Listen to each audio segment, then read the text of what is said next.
Բարի երեկո, Արմատ մեդիայի եթերում հարցազրույցն է, զրուցակիցս այսօր, քանդակագործ, նկարիչ Նուր Արմանն է, բարև ձեզ։ Բարև ձեզ։ 3 վարդավառներ, մեծ շուկով նշվում էր, պետական բյուջեից մոտ 200 միլիոն դրամ է հատկացվել այդ միջոցառումը կազմակերպելու համար, դեպ Նուր 3 վարդավառը նշվեց այն պայմաններում, երբ Հայաստանում լուծարվել է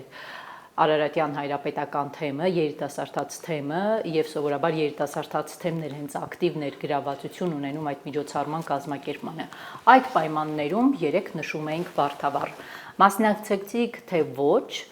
եւ կիսում եք իշխանությունների այն տեսակետը, որ ժողովրդին պատերազմի, պարտության եւ տխրության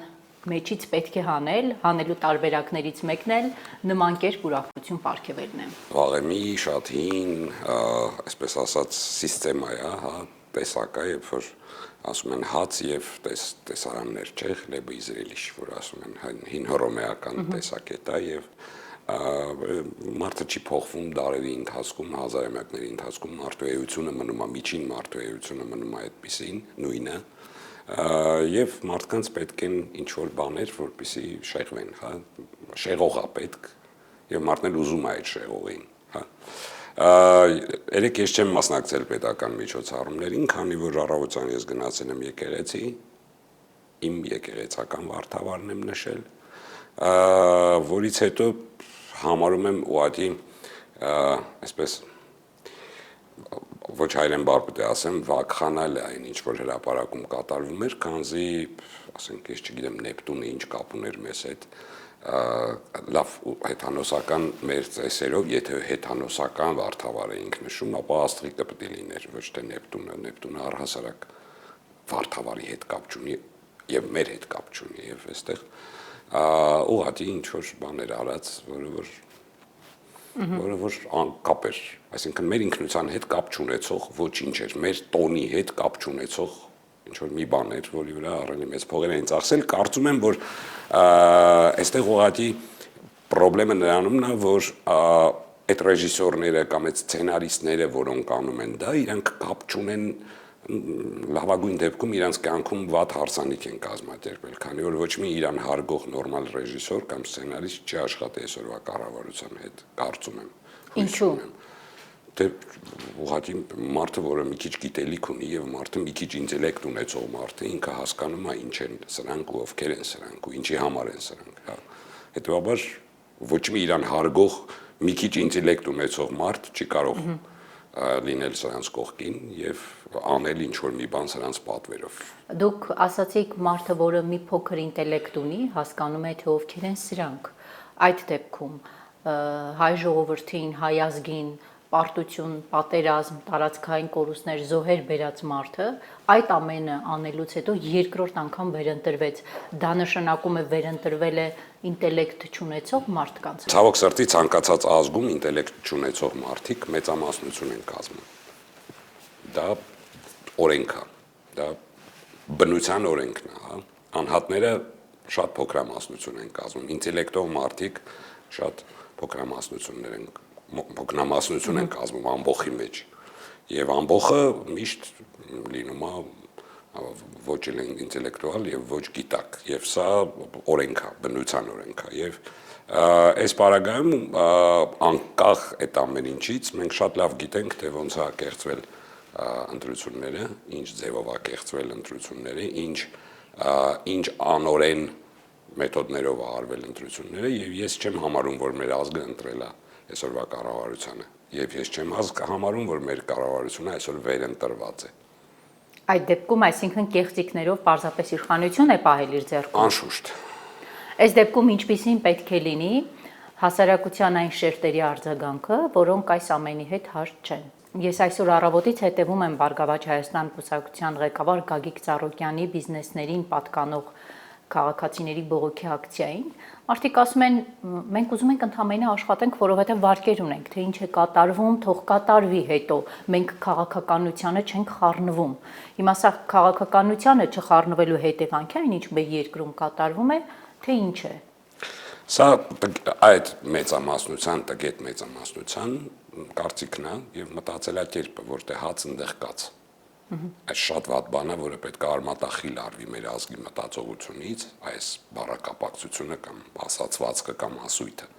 Քանի որ սա բերում է մեզ բոլոր մեր խնդիրներին դարերով ի վեր, որտեղ հաց որ այնտեղ կաց, այս ասացվածքը պետք է անցալվի որպես նեգատիվ, որպես վատ բան,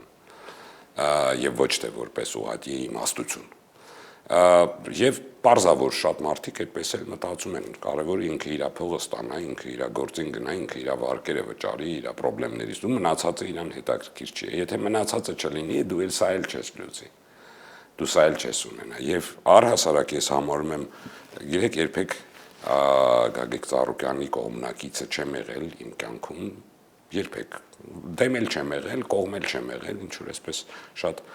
նեյտրալ եմ վերաբերվել այդ անձնավորությանը եւ այդ քաղաքական ուժին, բայց այսօրվա դրությամբ այնպես արվեց, որ անկախ քեզնից աջակցում ես, որովհետեւ հասկանում ես, որ ճնշված է եւ այստեղ այս ճնշումները անօրեն են։ Եթե մարդու մեղավորությունը չի ապացուցված, ապա կա անմեղության կանխավարկած։ Հետևաբար ես մարդը դեռ դատը չի եղել, հետևաբար դատը չի որոշել դատարանը մարդը մեղավոր է թե չէ։ Ինչ իրավունքով են փակվում նրա ձեռնարկությունները, ինչ իրավունքով է նրա ունեցվածքը հանվում տնից, դա որ օրենքով է աշխատում, այսինքն Սա ինչ է մեր երկրում երկրի ղեկավարի անպատժելիության աստիճանի ցուցիչ։ Այո, սա լրիվ անարխիա է։ Սա ամբողջությամբ անարխիա է։ Տարիներ առաջ, շատ տարիներ առաջ, երբ որ որոշ իմ ընկերներ ասում էին դեմոկրատիա է պետք, մեր երկրում դեմոկրատիա է պետք, ես բացատրում էի, որ դեմոկրատիան ռևոլյուցիոն ճանապարհով չի հասնվում։ Դեմոկրատիան հասարակության զարգացածության կամաց զարգանալու հետևանքում է հասնում։ Եւ ռևոլյուցիայի միջոցով հեղափոխության միջոցով բերված դեմոկրատիան բերում է անարխիայի, որովհետև քո հասարակությունը պատրաստ չի ընդունել դեմոկրատիա։ Եվ այսօր մենք ունենք այն ինչ ունենք։ Այսօր ունենք անարխիա, որտեղ ինչ որ մի խմբակ կամ ինչ որ մի հոգեվարկի մեջ գտնված անձ որոշում է անել ինչ ուզում է։ Նոր դուք ասում եք հասարակությունը պատրաստ չէր։ Պատրաստ չէ, թե հասարակությունը թույլ է տալիս, որովհետև նախկինում 30 տարի այնպիսի բարքերի մեջ է ապրել, որ ինչ էլ անի Նիկոլ Փաշինյանը իրենց համար, այսպես ասենք, ներելի արարք է։ Ոչ, այստեղ այդ չի աշխատում, այստեղ հասարակության ոչ կրթվածությունն է աշխատում եւ ես նախկին կառավարություններին մեղադրում եմ նրանում, որ իրենք չեն կրթել հասարակությունը եւ չեն հասցրել զարգացածության աստիճանը հասարակության նրան, որպեսզի մենք չունենանք այն ինչ որ այսօր ունենք։ Սա իրենց մեղավորությունը։ Պարզա որ ցանկացած գործընթաց, զարգացման գործընթաց ունի իր ժամանակացույցը։ Չի կարա դա շատ արագ լինել կամ շատ ցենց ուղղակի մի մատի հպումով լինել։ Շատ բարդ եւ երկար process է, բայց դրան պետք է ջանքեր գործադրել հնարավորինս շատ, ինչը չի արվել։ Եվ դա է պատճառը, որ մենք ունենք այսօր այս հասարակությունը, որը ապրում է, որտեղ հաց ընդեղ կաց, որտեղ շոու ընդեղ ինքը տենց բանի մեջ, էյֆորիայի մեջ գտնվող եւ ամեն ինչ չմոռացող, սա է պատճառը դրա։ Այդ դեպքում այս որակի հասարակության հետ ինչպես հասնել հանդուրժողականության ու համակեցության։ Ի վերջո նոր մենք ընդամենը մի փոքր Հայաստանում 3 միլիոնի էլ չենք հասնում բնակչությամբ, մեր հայերն են, նույն մեր ազգակիցներն են, ինչպես հասնել այդ ընդհանուր համերաշխությանը, որովհետև մյուս կողմից կա տեսակետ եւ դա իշխանությունն է շրջանառում, որ այն մարդիկ, որոնք մեր քաղաքական գիծը չեն կիսում, իրենք խորացնում են ջրբաժանները, այսինքն Նիկոլ Փաշինյանի աջակիցները անկիրթներ են, ընդդիմության աջակիցները կրթվածներ են, Փաշինյանի աջակիցները ապազգայիններ են, ընդդիմության աջակիցները ազգայիններ են, հա, սա ջրբաժանները, որը պետք է լուծենք, թե գնանք համերաշխության։ Չէ, բացատրենք, կրթենք, այն ինչ որ չի արվել անենք,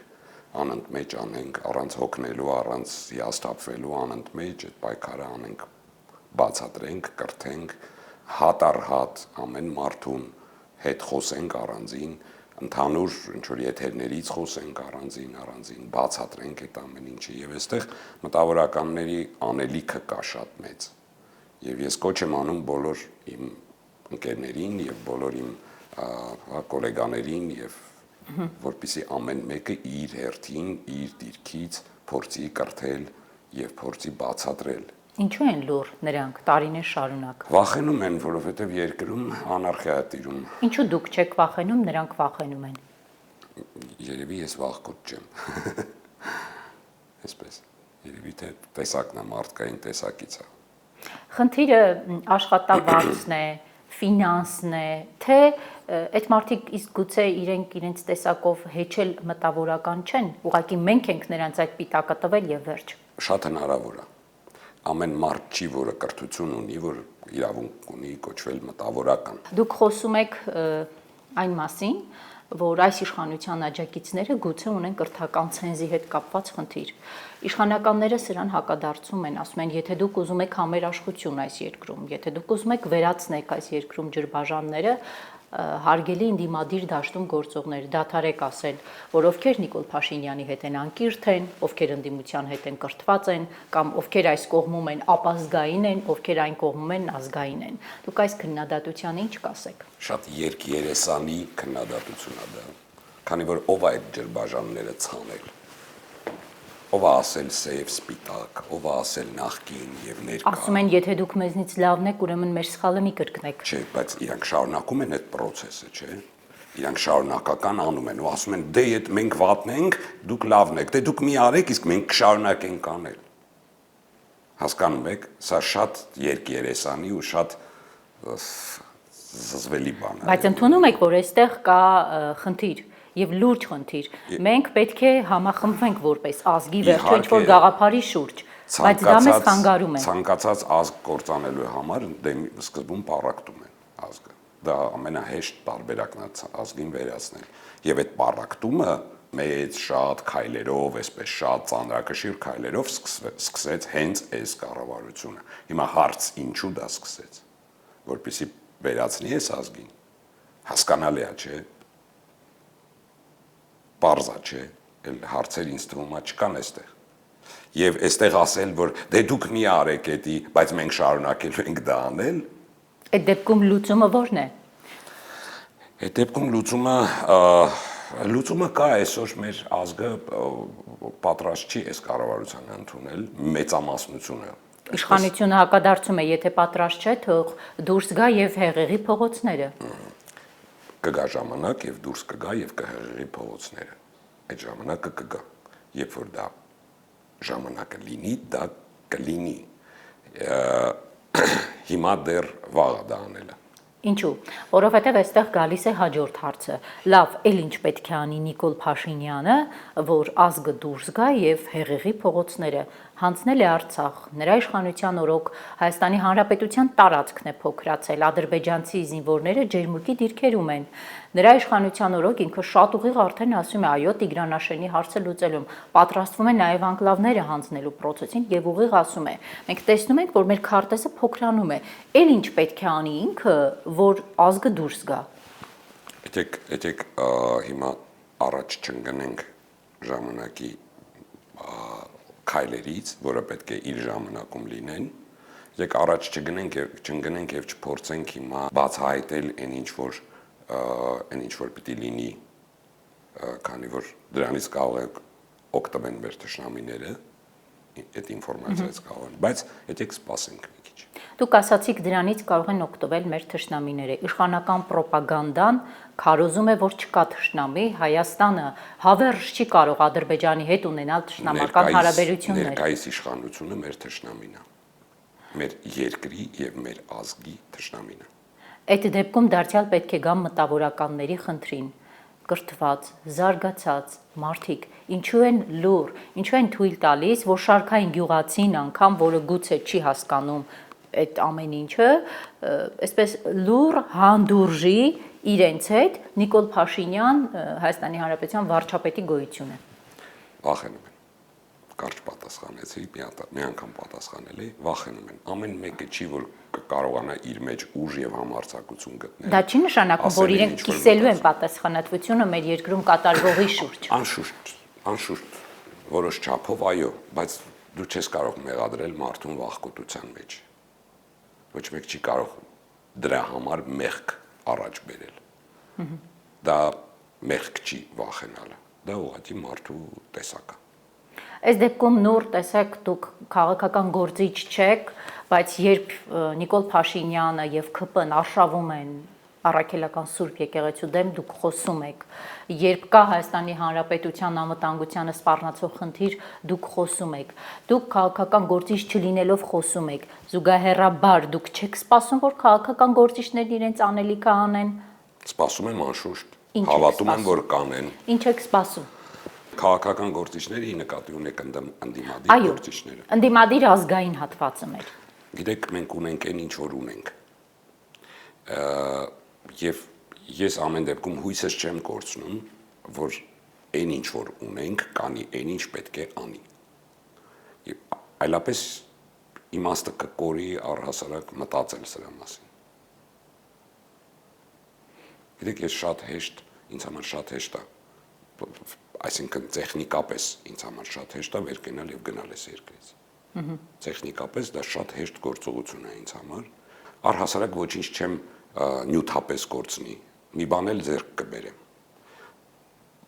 Բայց ես այս երկիրը սիրում եմ եւ ես ուզում եմ լինել այս երկրում։ Եվ դա է պատճառը, որ ես չեմ կորցնում իմ հույսը։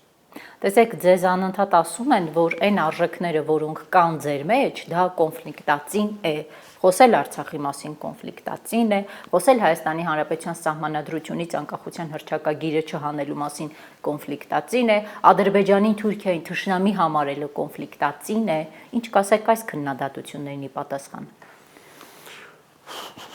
Ես չգիտեմ, եթե կոնֆլիկտը կա, եթե ինքը արկա է, ոնց կարելի է աչքերը փակել եւ իրեն չտեսնել։ Չէ՞ որ այդ կոնֆլիկտը կա։ Այդ կոնֆլիկտը կա եւ թշնամու կողմից, եւ մեր կողմից։ Այսօրվա ոչ մի ծնող չի կարող մոռանա իր երեխայի կորուստը։ Ոնց մոռանա, ասես մի մոռացի, որ երեխա ես ունեցել ու տվել ես ու զոհվել է։ Ոնց ասես ծնողին դա։ Հիմա ինձ համար նույն ցավն է իմ Արցախի կորուստը, ինձ համար նույն իմ երեխու կորուստը։ Ես ոնց դա հանեմ իմ մեջից։ Հայաստանը Արցախի ծնողն էր։ Ոնց հանի կամ եղբայրն էր, ոնց հանի այդ Արցախի կորուստը իր մտքից։ Ոնց հրաժարվի այդ դրա մասին մտածելու, ոնց դա կարող է մարդու բան չենք, ռոբոտ չենք, որի մեջ կարելի է control-ալ delete անել։ Ասում եմ, եթե անընդհատ հիշում եք, նշանակում է Հայաստանն եք դնում վտանգի տակ։ Ոչ, եթե անդադ հիշում ենք, նշանակում է Հայաստանը հույս ունի, որ երբեմն է ավելի ուժեղ եւ զորեղ կլինի։ Եվ չի հանձնի իր հողերը, եւ չի կորցնի իր պետականությունը, եւ չի կորցնի իր ով լինելը առհասարակ։ Հա, իհարկե, շատ հեշտ է վեր կենալ, գնալ թուրք դառնալ ու թուրքերի մեջ ապրել, կորել, սերվել, խառնվել, այսպես լուծվել։ Դա ամենահեշտն է, դա կոնֆլիկտ չի, դա կոնֆլիկտածին չի, բայց ձեր մեջ արդյոք դա կոնֆլիկտ ոչ մեկիդ մեջ չի առաջանում, ախր ես չեմ ուզում, ես հայ եմ։ Ես իմ պատմությունը ունեմ, ես իմ մշակույթը ունեմ, իմ լեզուն ունեմ, իմ կրոնն ունեմ։ Եվ դրանով ես եմ։ Հիմա եթե կոնֆլիկտը տղամարդու համար տղամարդ լինել է, թող կին դառնա։ Դա կոնֆլիկտ չի, դա խնդրեմ չի։ Իրենց մոդելը հետևյալն է. աշխարհի տարբեր երկրներում հայերն ու ադրբեջանցիները ապրում են կողք կողքի, ինչն է խանգարում, որ Հայաստանում էլ այդպես լինի։ Երբևէ իրանք կողք կողքի չեն ապրում եւ երբևէ շատ հազվադեպ դեպքեր են, երբ որ դրսում ինչ որ տոլերանտություն կա որոշակի դեպքերում տոլերանտություն կա իրար հետ շփվելու, չգիտեմ, միգուցե եւ ընկերություն անելու։ Դա երկկողմանի հայացքների տոլերանտությունն է դրան բերում։ Բայց դա չի նշանակում, որ խնդիրը այլևս չկա։ Դա չի նշանակում, երբ որ Ադրբեջանը այսօր հայտարարում է, որ ինքը Հայաստանը դա արևմտյան Ադրբեջանը, այդ խնդիր չի մեզ համար։ Դա խնդիր է մեզ համար եւ շատ մեծ խնդիր է։ 300,000 ադրբեջանցիներին բնակեցնելու հարցը։ Ընդդիմությունը քարկոծվում է հիմա Նիկոլ Փաշինյանն ու թիմը հարցնում են ուր են ադրբեջանցիները 300,000, որ պետք է գային Հայաստանում ապրելու, բայց ադրբեջանական կողմից կա հստակ պահանջ, կամ ադրբեջանցիները կգան եւ Հայաստանում կապրեն եւ նրանց իրավունքները կպաշտպանվեն, կամ խաղաղության պայմանագիր չի ստորագրվի։ Սա ինչ խնդիր է ստեղծելու նույն Սյունիքի մարզի մեր բնակիչների համար։ Դեռ մինչև ընտրությունները ես այն ժամանակ էլ խոսեցի, որ մինչև ընտրությունները կառավարությունը պետք է հրապարակի այն 17 կետը, որով ինքը գնում է խաղաղության պայմանագրի, քանի որ դա մեր յետ ընտրական բանն է, պլանն է ապրելու, հա, մեր օրակարգն է ապրելու։ Հետևաբար պետք է հրապարակվի 17 կետը, որի մեջ նաև ներառված է 300,000 ադրբեջանցիների վերադարձը։ Այսօր կառավարությունը դա չի կարող անել, քանի որ չունի սահմանադրական մեծամասնություն։ Այսօր ինքը չի կարող սահմանադրություն փոխի, այսօր ինքը չի կարող որոշ գործողություններ, որոնք որ ինքը չի կարող անել, բայց ինքը հույս ունի, որ ինքը ինչ որ բան կփոխի, չգիտեմ ինչ կփոխի, բայց հույս ունի, որ կկարողանա անել։ Հիմա այսօրվա դրությամբ ուր են ադրբեջանցիները, հարցրեք ադրբեջանցիներին։ Ուր են իրենք։ Հարցրեք ովքեր էին այն 18,000 գաղտնի ցուցակները, որոնք քվեարկում էին։ Դուք կասկածներ ունեք, Իհարկե ունեմ։ Ինձ համար հարց է, ես չպետք է գաղտնի ցուցակների իմ երկրում չպետք է լինեն գաղտնի ցուցակներ։ Դե ասում են դիվանագիտական անձնագրեր ունեցող մարդիկ են։ Հետո ինչ գաղտնիություն կա այդ մարդկանց մեջ, որ գաղտնի պետք է պահեն այդ մարդկանց։ Ինչ պատճառ կա գաղտնի պահելու այդ մարդկանց։ Քիչ գիտենք, դիվանագետ գաղտնի են իրանք։ 18,000 դիվանագետ ունենք մենք երկրում։ Դիվանագիտական անձնագիր 18,000 հատ կան։ Եկեք մի հատ այդ OVR-ի տվյալներով նայենք 18,000 դիվանագիտական անձնագիր ունենք, իսկ եթե ունենք ինչ են իրանք գաղտնի։ Ինչն է պատճառը։ Ձեր կասկածը որ Ես ինչ ուզեմ, կարամ կասկածեմ հիմա։ Ես կարամ կասկածեմ, որ մենք ունենք լրտեսներ երկրում, որոնք կառավարության իմացությամբ են այստեղ գտնվում եւ աջակցությամբ։ Ես կարամ տենց կասկածեմ։ Ես իրավունք ունեմ դրա կասկածի, այդ կասկածը ունենալու, քանի որ չկա աշխարհում տենց հասկացողություն գաղտնի ցուցակ։ Այն էլ այդ քանակությամբ տենց հասկացողությունը աշխարհում առհասարակ առաջի անգամ ենք լսում։ Ձեր գնահատմամբ այն Հայաստանը, որը Նիկոլ Փաշինյանն է հրամցնում իր հետևորդներին, քարտեզը կրծքին փակցված այդ իրական Հայաստանը, դա ինչի մասին Հայաստան է։ Դա ինքնություն կորցրածի մասին է Հայաստանը, դա քո պատմական հիշողություն կորցրած Հայաստանն է, դա քո հայ լինելու իրավունքը ոտնահարված Հայաստանն է, դա քո արժանապատիվ լինելու չլինելու այլևս Հայաստանն է։ Քանի որ դու չես կարող հրաժարվել քո անցյալից, դու չես կարող հրաժարվել եւ չմտածել դրանով ապագային, եթե չունես անցյալ, ապա չունես ապագա։ Ասում եմ, եկեք անցյալից դասեր քաղենք։ Անընդհատ պատմության դասագրքեր է կարդում, պատմություն է կարդում հայ ժողովուրդը, ասում եմ, եկեք անցյալից դասեր քաղենք, որպեսզի անընդհատ պատերազմների մեջ չհայտնվենք։ Մենք անընդհատ պատերազմների մեջ ենք, որովհետեւ գտնում ենք այս տվյալ աշխարհագրական դիրքում։ Դա է պատճառը եւ ոչ թե մեր պատմական սխալներն են։ Եվ եթե մենք կարողացել ենք մինչև այսօր գոյություն ունենալ եւ դիմադրել, ապա այդ նրանից է, որ մենք միշտ հիշել ենք մեր պատմությունը, միշտ արժանապատիվ ենք եղել եւ միշտ փորձել ենք արժանապատվորեն պայքարել։ Այդ դեպքում ինչու է իշխանությունը այդ ձեր արժեհամակարգը կրողներին համարում ռևանշիստներ։ Եվ իշխանությունն է այդպես համարում, եւ Ալիևն է այդպես համարում։ Ինչի է դա կոչվում ռևանշիզմ։ Դե որովհետեւ Ալիևը տենց է համարում եւ իշխանությունն է տենց համարում։ Դուք լավ ասեցիք եւ դրա համար ես նորից կկրկնեմ, որ մեր կառավարությունը այսօր ներկայիս կառավարությունը մեր թշնամին է։ Նոր, բայց մյուս կողմից ընդունում եք, որ մեր ազգը հոգնել է նաև պատերազմներից, եւ այդ խաղաղություն, այդքան որ Նիկոլ Փաշինյանն ասում է, ազդում է մարդկանց գիտակցության վրա։ Անշուշտ ազգը հոգնում է պատերազմներից, բայց խաղաղությունը պետք է լինի խաղաղություն, ոչ թե լինի հանձնում։ Հիմա այս վերջին 2-3 տարին, երբ չկա սահմանին կրակոց, ձեզ համար ինչ է։ Իշխանությունն ասում է ժողովուրդ տեսեք գետնի վրա ձեզ խաղաղություն են բերել։ Ձեզ համար ինչ է սա։ Այդ ընթացքում պատրաստվում է հանձնել երկիրը եւ Հայաստանը դարձնել արևմտյան Ադրբեջան։ դա այդ գինը նայեք պետք է հասկանալ չէ ինչ է տալի, ինչ է վերցնում փոխարենը։ Հա, ես պատրաստ չեմ վերցնել էս։ Երբ որ ինքը հանձնում է երկիրը, parza ինչի պիտի կրակոց լինի։ Ինչի համար կրակոց լինի, եթե ինքը հանձնում է երկիրը, parz չի, որ չի լինի։ Այդ դեպքում ինչու այս ընտրություններին այդ արժեհամակարգը կրողներին չհաջողվեց ավելի մեծ լսարան հավաքել, ավելի շատ քվեներ ստանալ։ Քվեները ստացվել էին եւ հետո նկարվեցին այլ քվեներ։ Չեք կարծում, որ պատերազմի եւ խաղաղության խոսույթի մեջ ի վերջո հաղթում է խաղաղության խոսույթը։ Ոչ մեկ պատերազմի խոսույթ չի տարել անդիմության կողմից։ Արդյոք անդիմությունը պատերազմի մասին էր խոսում։ Չէ, խոսում էր պատմական հիշողության մասին։ Պատմական հիշողության, բայց պատմական հիշողությունը դա պատերազմ չի։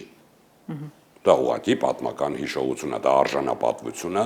դա ով լինելա եւ ոչ մի դեպքում պատերազմ չի։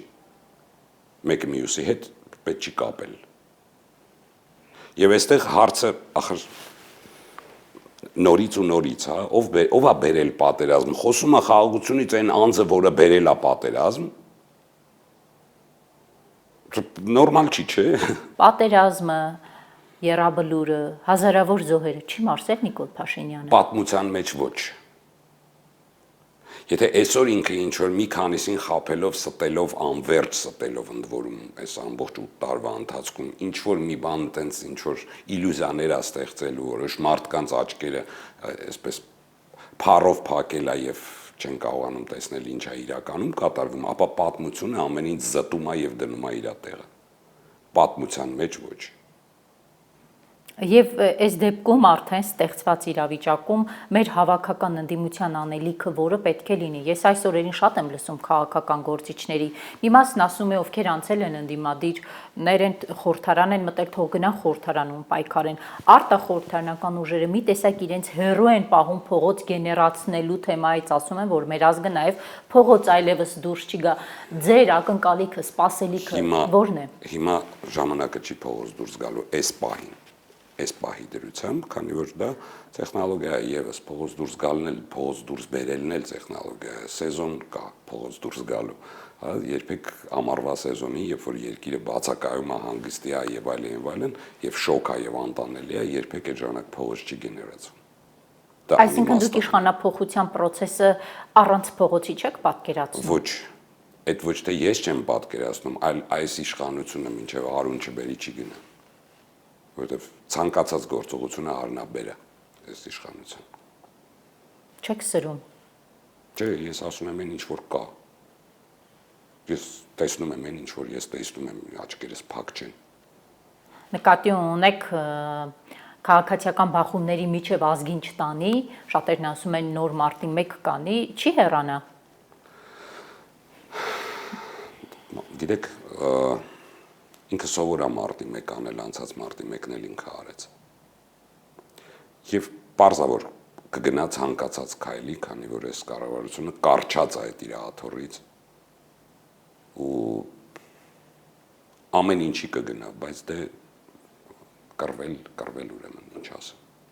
Կռվել ուրեմն այդ կարգախոսով փաստորեն նախորդի ընդդիմադիր փողոցային պայքարների ժամանակ առաջնորդները չեն մտածել, որ արդյունքի չեն հասել, որն էր պատճառը, ինչն է պակասում մեր ընդդիմությանը։ Այ միասնականությունը, որը հիմա փառքասու նշмарվում է։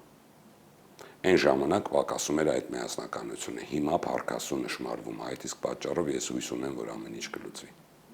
Եվ սովորաբար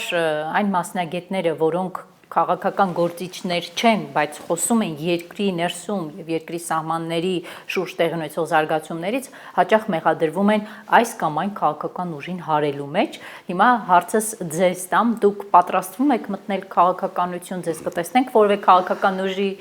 անդամ թե ոչ։ Երբևէ երբևէ ոչ մի քաղաքական ուժի կողմից երբևէ չեմ լինի։ Ես միշտ եղել եմ ընդդիմադիր, առհասարակ ընդդիմադիր եւ սпасել եմ հավաքական ընդդիմադիր ուժի։ Երբևէ չեմ եղել քաղաքականության մեջ եւ չեմ լինի քաղաքականության մեջ։ Ես նկարիչ եմ եւ միշտ կմնամ նկարիչ։ Դա է իմ անելիքը այս աշխարհում եւ այս երկրում։ միշտ առաջարկվել է տարբեր ինչ-որ կուսակցությունների անդամակցել եւ այլն, միշտ շատ, այսպես, շատ մեծ լայն ժպիտով, այսպես ասել եմ, ստեսություն ձեզ, առաջարկվել են պաշտոններ անգամ, ընդ որում եւ նախկին կառավարության կողմից եւ ներկայիս կառավարության կողմից առաջարկվել են պաշտոններ, միշտ լայն ժպիտով նշել եմ մեր ֆոլկլորային բառերով այդ առաջարկողներին, քանի որ իմ ամենամեծ դիրքը այս աշխարհում այն է, ինչ որ ես կրում եմ, ես նկարիչ եմ։ Ասում եք, ես նկարիչ եմ, կմնամ նաև նկարիչ, այդ դեպքում, երբ այն երկրի նկարիչն եք, որը այս վիճակում է, Հայաստան ինչպես եք պատկերում։ Սեպտեմբերին կունենամ 2 մեծ ցուցահանդես, որտեղ կպատկերեմ այսօրվա Հայաստանը։ Ինչպիսին է լինելու։ Չեմ ուզում հիմա ճակերտները բացել, որպեսզի այս անակնկալը նախապես չբացեմ, բայց սեպտեմբերին կունենամ մեծ ցուցահանդես Հայաստանում։ Շատ վաղուց մեծ ցուցահանդես Հայաստանում չեմ ունեցել, հիմնականում դրսում եմ ցուցադրվում, վերջին տարիներին նամանավանդ, բայց սեպտեմբերին կունենամ մեծ ցուցահանդես, որտեղ ցույց կտամ Հայաստանը, այնպեսին, ինչպեսին տեսնում եմ հիմա։ Իսկ ինչու եք վերջին տարիներին առավելապես ցուցադրվում դրսում, ինչն է գրավիչ դրսում։ Ես ներկայացնում եմ իմ երկիրը, քանի որ երկրիս պատիվը ու անունը շատ ընկած է հիմա աշխարհում, քանի որ ունենք այս կառավարությունը եւ ունենք այս դիրքորոշումը, ես փորձում եմ դրանով որոշ չափով կոմպենսացնել երկրիս պատիվը։ Շնորհակալ եմ եւ հաջողություններ ձեզ։ Հարգելի հետևորդներ, հիշեցնեմ Արմատ մեդիայի եթերում ես զրուցում էի քանդակագործ, նկարիչ Արման Նուրի հետ, կհանդիպենք վաղը։